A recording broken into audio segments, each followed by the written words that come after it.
Agora no Conexão Poder eu entrevisto o jornalista Igor Tax, ele que é presidente do LIDE, vem aqui falar sobre o fórum que vai acontecer nos próximos dias, mas também falar um pouquinho sobre qual é o nosso desafio hoje em Mato Grosso, tendo como objetivo esse desenvolvimento sustentável, também um pouquinho de política, porque o Igor é um estudioso de política desde muito tempo, a gente se conhece há muitos anos, e como a política é algo apaixonante, né, Igor?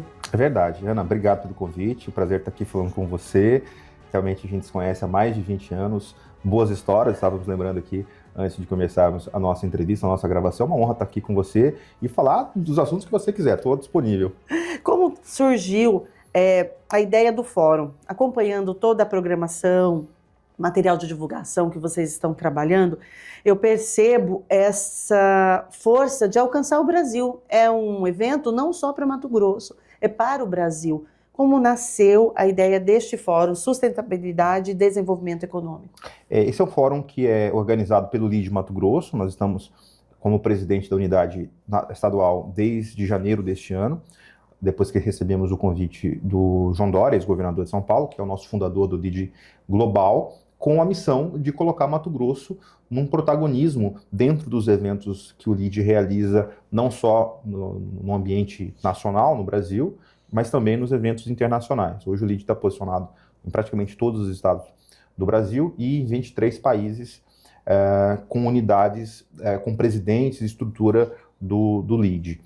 Mato Grosso é gigante por natureza, gigante economicamente, em vários pontos, e a ideia é fazer esse debate em casa, né? Trazer grandes nomes da política, nomes técnicos, nomes políticos, dentre eles o ex-presidente Michel Temer, o Henrique Meirelles, a Isabela Teixeira, que é uma grande ministra do Meio Ambiente, dentre outros nomes, para fazer esse debate aqui, junto com a nossa classe política, com o nosso povo, mas principalmente com o objetivo, Ana, de levar o nosso conhecimento e levar o que está sendo feito aqui, as mudanças que estão sendo feitas, muitas delas por provocações externas, para que as pessoas em outros estados, em outros países, conheçam tudo que Mato Grosso está fazendo nessa área de sustentabilidade e desenvolvimento econômico. Então é um debate plural, com pessoas que pensam diferente. Esse é um grande ponto, né? O LIDE é uma instituição apolítica, mas que trafega muito no ambiente político, porque é na política que as coisas acontecem. Então nós temos pensamentos diferentes, ideias diferentes sobre o mundo e sobre essa visão. E por que sustentabilidade e desenvolvimento? Porque elas estão extremamente ligadas. Hoje não tem como você deixar de falar de desenvolvimento econômico se não falar primeiro sobre questões sustentáveis. Isso é uma regra, não só internacional, mas uma regra no Brasil. O Brasil vai receber a COP30 esse ano, com a ideia do debate ecológico, do meio ambiente, e a ideia é a gente aproveitar este ano dessas discussões nacionais e internacionais e deixar Mato Grosso como protagonista. Ora, se Mato Grosso é o principal produtor de alimentos do Brasil e um dos maiores do mundo, o que Mato Grosso está fazendo nessa questão da sustentabilidade, não só na área ambiental, mas em todas as áreas? Então a gente vai falar sobre transição energética, vai falar sobre o agro sustentável e trazendo esses nomes para essas discussões. Então é discussão mesmo, onde o palestrante, o expositor fala e quem está na plateia também pode interagir. E é interessante, como você disse, é uma programação formada por palestrantes extremamente diversos. Eu fui fazer pesquisa sobre eles, então eles estiveram em momentos políticos diversos, em governos diversos, e isso traz uma riqueza no debate. É preciso a gente partir para várias vertentes de pensamento para construir algo coletivo, mas que tenha representatividade com todos? Sem dúvida, Ana, você tem razão, porque somente a experiência, a vivência, né, faz com que alguém possa subir num palco e falar algo que viveu e a sua visão do que pode acontecer, né? Nessa era que nós estamos vivendo, falávamos há pouco sobre isso, onde o conhecimento ele é de fácil acesso, onde a gente tem, infelizmente, muita gente na rede social dando aula do que não estudou, né? Então você tem palestrante que nunca palestrou, você tem gente dando aula de empreendedorismo e nunca empreendeu, você tem gente dando aula de oratória e nunca falou em público, gente que dá aula de liderança e nunca foi líder. Então quando você traz nomes que já ocuparam posições estratégicas em momentos distintos, vivenciando perspectivas diferentes, elas podem falar do que viveram, do que aconteceu lá no passado, e da sua visão, isso é o mais importante, da sua visão do futuro. O que pode acontecer no Brasil, no nosso estado, as boas práticas, aquilo que eles entendem como visão de futuro. Eu acho que esse é o grande diferencial de quem viveu a história, poder contribuir com a sua visão daquilo que vai acontecer no futuro.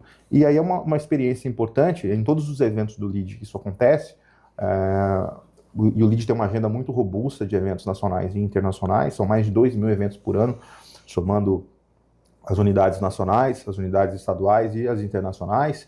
Nesses eventos são momentos de conhecimento, de troca de informação e também a possibilidade de interação, onde o espectador ele pergunta, ele vai ter a resposta, tem um momento ali de troca de informação para que cada empresário, por exemplo, que esteja ali acompanhando, ele possa implementar essas ideias, essas práticas nos seus negócios.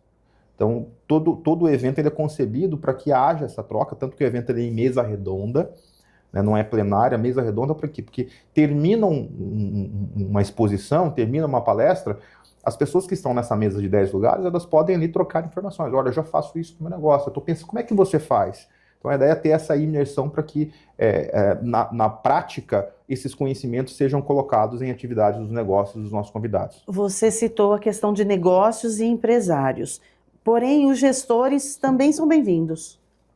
Eu falo pela experiência de quem vai estar ali no palco. Sem dúvida, né? Ele é um evento, uma das grandes diferenciais do LEAD enquanto instituição, esse trânsito no público-privado, né? Sempre lembrando que as coisas acontecem do ponto de vista da ação no campo do poder privado, né, no campo do empreendedorismo, mas as decisões elas acontecem no campo do poder público. Por isso que a presença de gestores, de pessoas que ocupam posições estratégicas, tanto no setor privado quanto no setor público, nós teremos acadêmicos, professores, representantes das academias, das universidades, justamente para fomentar esse debate com a diversidade de opiniões e de conhecimento.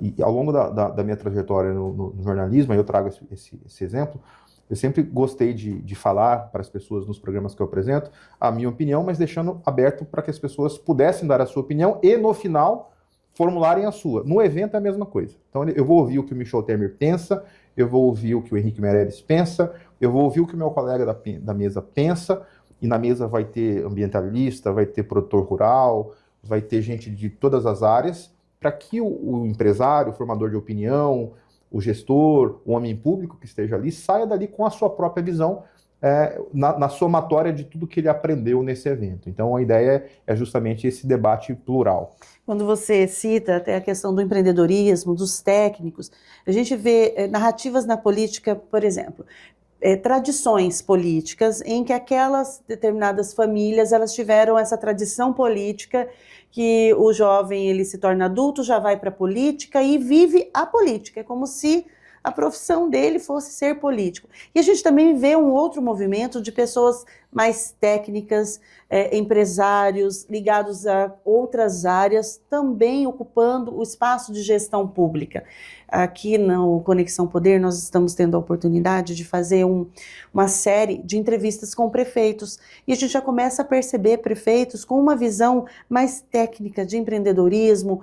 É um sinal, Igor. As pessoas estão buscando para a política pessoas com experiências próximas a dela, não só aquele, pode acontecer uma mudança aí, não só aquele político de profissão, de carreira? Eu vejo assim, né? Você atua numa área de assistência social, que é um exemplo que eu vou dar aqui, que separa, e estou finalizando agora a ciência política, e eu ouvi isso de um professor lá do Rio, que achei impressionante ele separando a questão do técnico e do político, né? Por que a tendência agora dos gestores e dos políticos ocupando cargo de gestão é ser, de fato, técnico político. Não só político e não só técnico. Ele falou assim, imagina o seguinte, um técnico na fila de uma distribuição da cesta básica. Um técnico, só técnico, ele vai pegar a ordem de chegada, olha, quem se inscreveu, tem 100 pessoas e tem 100 cestas. O técnico vai dizer, olha, eu vou distribuir as 100 cestas para os 100 primeiros que chegaram. Isso é o técnico, de acordo com esse professor. O técnico político, o político, né? Ele vai pegar 100 cestas e ele vai ver quem é que ele vai agradar. Quem tem a maior família, quem é parente de quem que é o cara que está próximo. Ele vai desconsiderar a ordem de chegada e vai privilegiar os critérios políticos. O técnico político, ele vai observar a ordem de chegada, mas também ele vai observar aquele infortúnio oculto. Ele vai ver que naquela família, que muitas vezes não está entre os 100 primeiros, tem alguém que está na 100ª posição, mas ele precisa mais do que está no que está em 90º. Estaria em situação de mais vulnerabilidade. E aí é o olhar que o técnico político, que hoje nós temos uma série de assistentes sociais extremamente qualificados aqui em Mato Grosso, no Brasil como um todo, que tem essa visão que o político só não tem. Então o técnico político, no meu ponto de vista, é isso. Né? Hoje um assistente social, ele é técnico político, ele tem a visão, ele é formado para ter a visão técnica, mas ele também tem a visão política, porque só a visão política, ela não vai atender os critérios que são também técnicos. E aí, vou além, discussões muito recentes sobre secretários que, no ponto de vista de alguns políticos, lhe falta a questão política. Teria técnica, mas estando no ambiente político, a política é necessária para entender as conjunturas. Isso também é importante? Ninguém nasce sabendo fazer política, né? Se fosse assim. A arte do diálogo. Tá faltando, hein, Igor? E todo mundo foi jovem na política um dia. Eu brinco com o senador, deputado, ex-governador Carlos Bezerra, né? O Bezerra um dia foi jovem na política. Um dia ele foi o novo da política. O Júlio Campos, que hoje é deputado estadual, com todo respeito à história dele, que é riquíssima, um dia ele foi o jovem na política. Veja que o Dante foi jovem na política, o Jaime um dia foi jovem na política. Né? O Dante derrotou em 94 o grupo do Jaime, que tinha o Oswaldo Sobrinho como candidato. Ali era o novo na política. Sim. O Blairo, que hoje está fora, era o novo contra o grupo do Dante em 2002. Então sempre o novo está surgindo, mas nem sempre o novo é bom. Nem sempre o novo significa algo que é excelente. Então, eu até comento na rádio ou na TV que cuidado com o novo. Aquele que só fala, não, eu sou político, eu quero ser eleito porque eu sou o novo. O novo não significa necessariamente que é bom. Você tem que analisar se esse político, se esse gestor, e respondendo a sua pergunta com relação aos critérios de secretários, é preciso ter as duas coisas. Nem sempre um bom médico vai ser um bom gestor de hospital. Alguns já chegaram a essa conclusão hoje. Mas eu vejo que por trás do conhecimento técnico do político está a força, a vontade de diálogo do secretário. Eu acho que esse é o ponto principal, porque você teoricamente não tem necessidade de ter o conhecimento político naquele momento, mas você tem a obrigação de ter depois.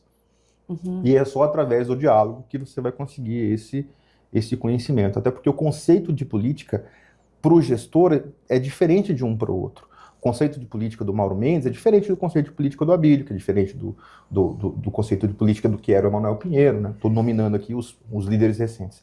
Então esse conceito é muito personalizado no que pensa o gestor. É o conceito de política de que pensa o gestor que contrata, que nomeia aquele secretário. Imprimindo uma marca ali, né, de uma gestão. Né? Exatamente. Então quando você tem um gestor que não tem e ele não conhece, como é que ele vai exigir isso do seu secretário? Não tem como dar certo.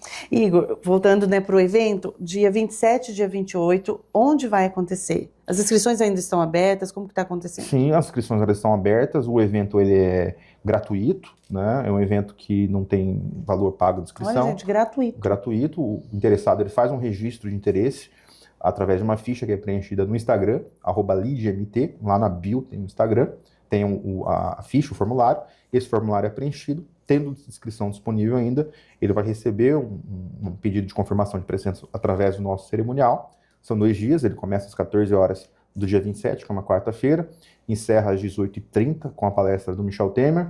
No dia seguinte começa às 8 da manhã com o café da manhã de boas-vindas.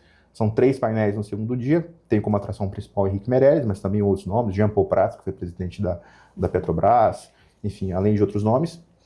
E encerra com o almoço 12h30. Isso é onde? No Leila Maluf. No espaço no Reale. No Reale do Leila Maluf. É um evento entre 300 e 400 pessoas. Nós teremos ali a presença do João Dória. O João Dória é um técnico político? Ele é um técnico político. Eu enxergo ele dessa maneira. Aliás, recentemente eu conversei com ele junto com outros presidentes de LIDE, né? E uma das principais orientações que ele dá aos presidentes é nunca descolar da política, né? o ambiente corporativo, e o LEAD é uma instituição que representa empresários e empresas, estar sempre atento aos movimentos políticos que acontecem, né? Uma vez que a classe empresarial ela se isola, né, e tem um pensamento só dentro da sua área de atuação, acaba que o político ele tem liberdade para poder fazer aquilo que ele quer sem a devida fiscalização, né? E o político ele tem que ser fiscalizado por quem produz riqueza, por quem gera valor, por quem trabalha, né? A sociedade ela é feita de vários atores. Então, se existe empresa, existe quem trabalha para a empresa, existe quem presta serviço, existe quem fornece insumos, existe aquele que compra. Então, toda essa cadeia que o LEAD representa, envolvendo todos esses atores, uma das orientações que a gente recebe do Dória é sempre estar atento a essas movimentações e marcar a presença, e marcar a posição e dar opinião sobre os temas mais importantes que a gente vive no Brasil. Igor, e os desafios para os empresários, eles são próximos quando a gente olha para o cenário brasileiro ou diferencia-se a partir do estado? O maior desafio no estado de Mato Grosso para os empresários é um, em outro estado é outro, ou muda por região? Diferencia muito. O Brasil é um país gigante, né? Então, em cada estado que a gente visita, na próxima semana eu estou indo para o Rio, para um fórum no Rio, que vai ter grandes empresários, políticos, ministros do Supremo Tribunal Federal, para debater esse momento que o Brasil está vivendo com relação aos Estados Unidos e tudo mais, a crise política que a gente vive já há algum tempo.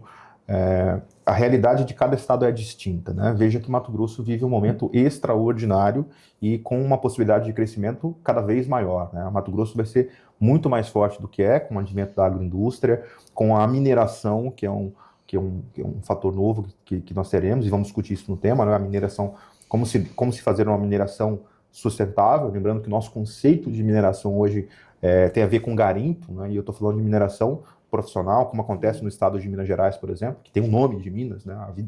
A vida toda ali trabalhando com minério. Hoje as grandes companhias têm essa preocupação, tem grandes profissionais, tem ambientalistas contratados com laudo e são empresas que são fiscalizadas.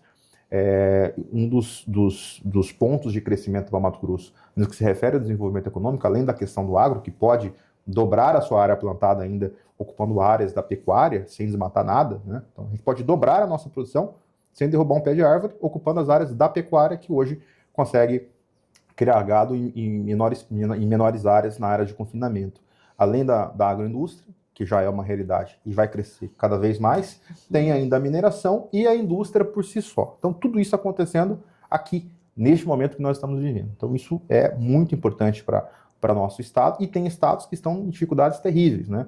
Com a taxação, por exemplo, você tem Espírito Santo que exporta quase 40% para os Estados Unidos. Não é o caso de Mato Grosso, né? Mas a economia ela é muito volátil e a gente tem que estar preparado para tudo que pode acontecer. A gente não tem como ter uma previsibilidade, né? Então hoje nós trabalhamos no Brasil com insegurança jurídica e falta de previsibilidade. Então, o empresário mato-grossense, apesar do bom momento, ele tem que estar sempre atento ao que pode acontecer. E certamente o fórum vai ser um espaço rico de insights. Sem dúvida, né? Sem dúvida. Network, caminhos ali a serem construídos. Tudo passa pelo relacionamento, né? O relacionamento é uma das coisas que a gente trabalha muito no LEAD, não só internamente, entre os nossos filiados. Hoje o LEAD tem uma representatividade de empresas que juntas faturam 40 bi anual, uma representatividade grande. Para fazer parte do LEAD, como que a pessoa pode se...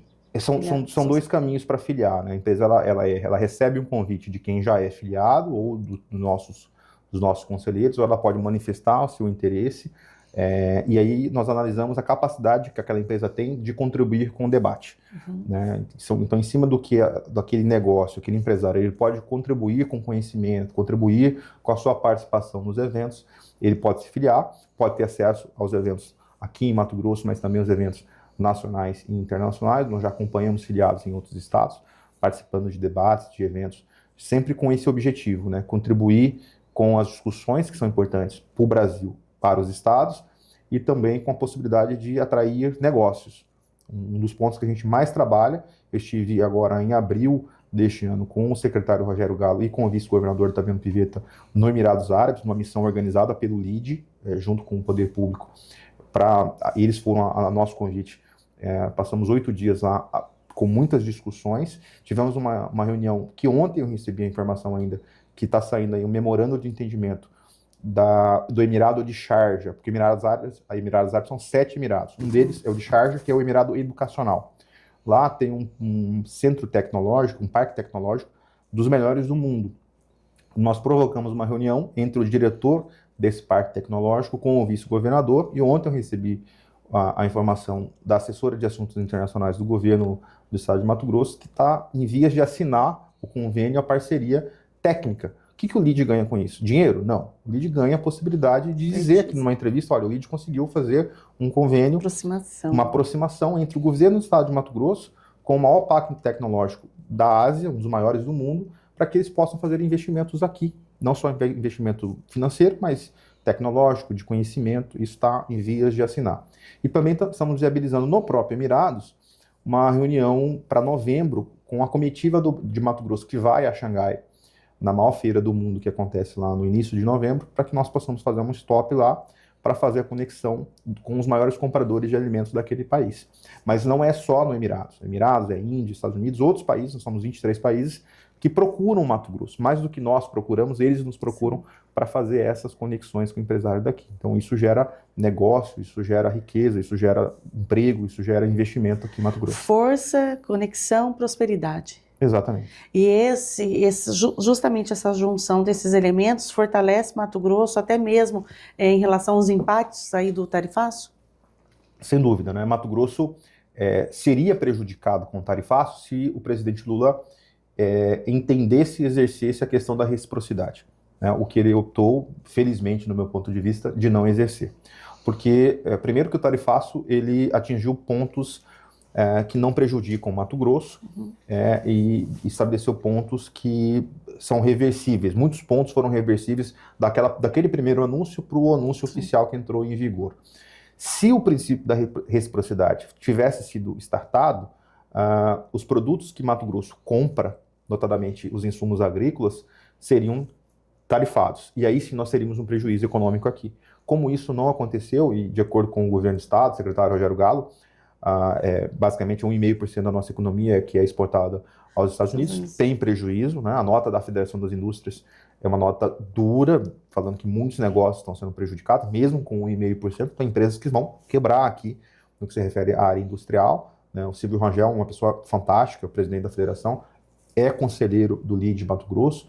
Nós estamos com informações do Movimento Mato Grosso Competitivo, do Observatório da Indústria, que demonstram que sim, tem prejuízo. Não dá para esconder que tem prejuízo. Mas é um prejuízo, levando em conta o tamanho da economia de Mato Grosso, é algo que o Estado consegue se recuperar. E o Estado consegue também ter essa atenção mais específica àqueles que vão sofrer mais os impactos. Sem dúvida, né? Porque a federação tem um observatório que consegue identificar exatamente quais são as empresas, né? Então você tá aqui, tem uma empresa que ela industrializa biscoito e envia para os Estados Unidos. Essa empresa está com uma situação complicada. E Mato Grosso é um ambiente muito forte, onde existe um cooperativismo muito forte entre as empresas, o que uma vai ajudando a outra de alguma maneira, né? Então você tem cooperativas de crédito, você tem um crédito suplementar que o próprio governo federal liberou, que é emergencial, pode ser utilizado, mas eu acredito que Mato Grosso, de uma maneira geral, vai sentir muito pouco isso. E a gente finalizando, né, indo para a finalização da nossa entrevista, o espaço das mulheres nesse ambiente, Igor. É fundamental, né? Por que ele é fundamental? Eu sempre sou defensora das mulheres ocupando espaços de poder.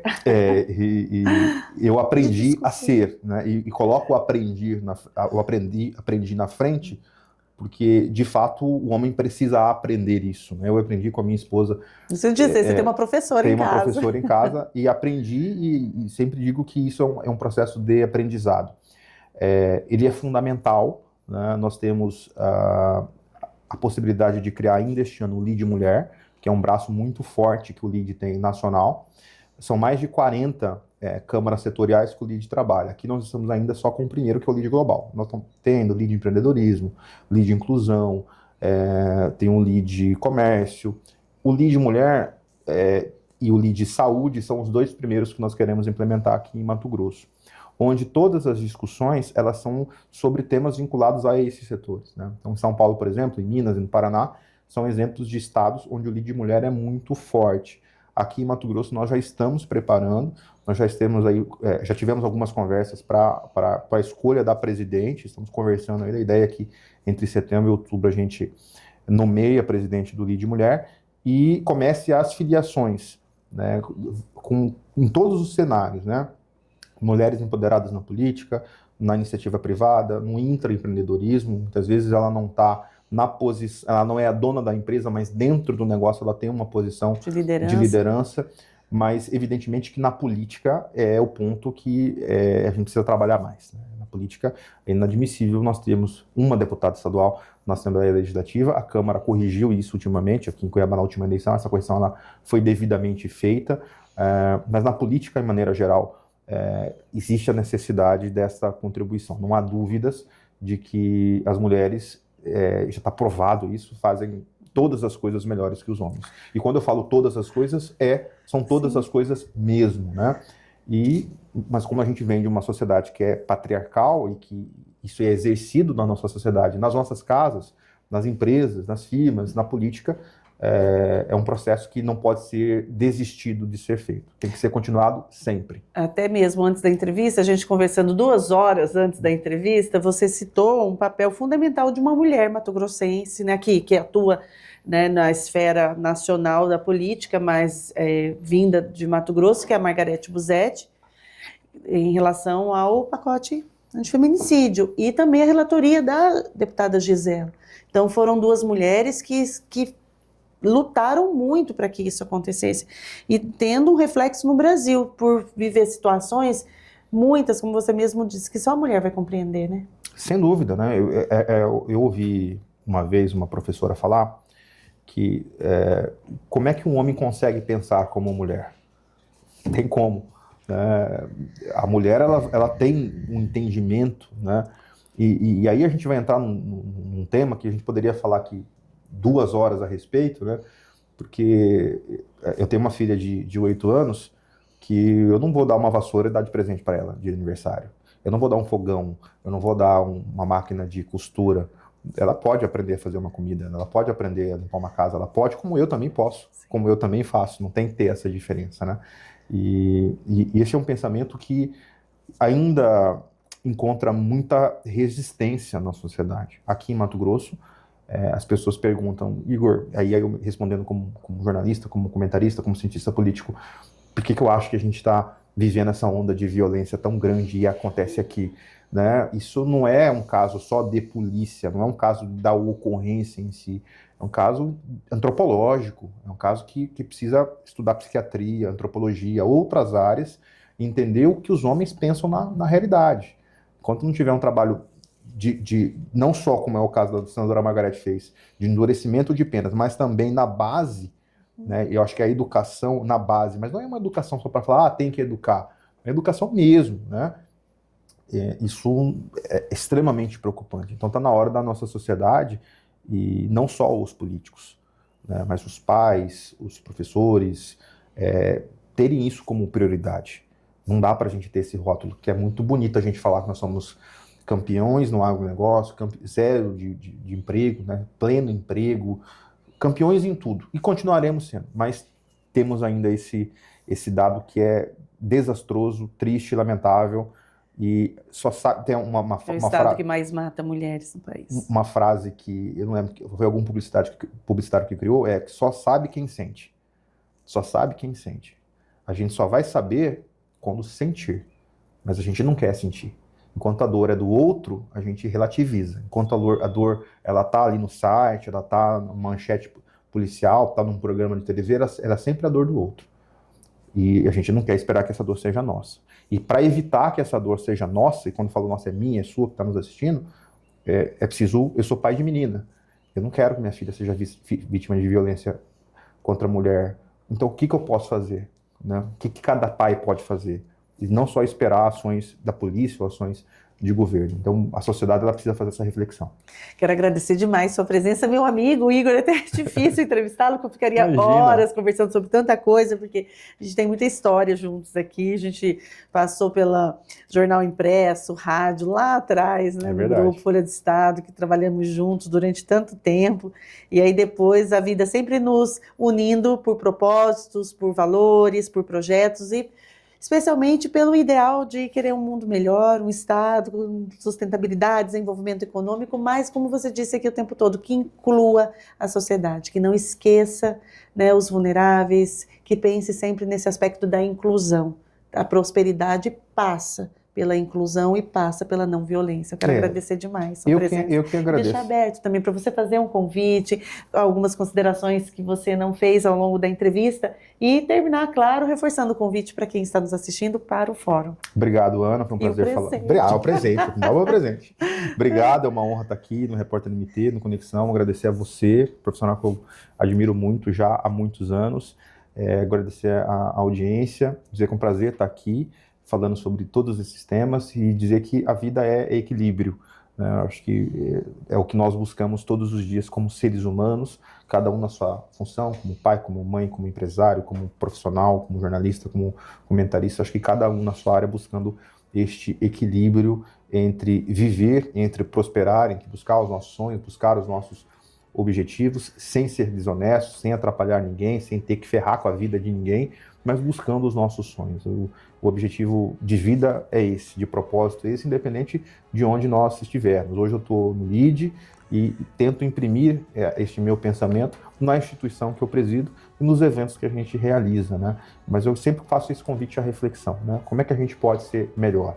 E a busca pela melhoria, ela passa por um equilíbrio entre todas as coisas que um ser humano precisa viver, né? Então, passa pela questão financeira, passa pela questão psicológica, pela questão mental, pela questão física, e a gente sempre busca isso. Eu quero agradecer demais a oportunidade de conversar com você, fazer o convite para quem está nos assistindo, acompanhar o Fórum de Sustentabilidade e Desenvolvimento Econômico, dia 27 e 28, no Buffet Leila Maluf. Aqueles que, porventura, não conseguiram estar presentes, não conseguiram se inscrever através do nosso Instagram, que é o @lidmt, podem assistir ao vivo, tanto pela TV Assembleia, ouvir pela Rádio Assembleia, ou assistir também pela TV Lide no YouTube. Então são as plataformas que vão transmitir ao vivo o evento.